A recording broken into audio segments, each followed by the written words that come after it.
very strong woman. At meron pong kasabihan, the strongest wings are those who fly alone. Ang ganda po, no?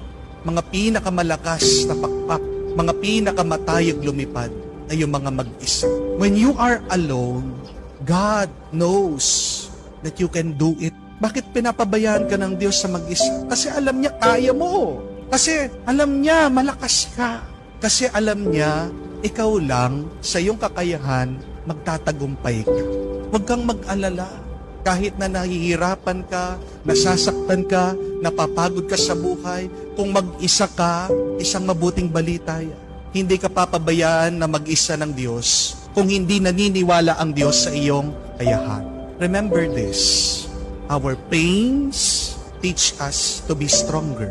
Our tears teach us to be braver.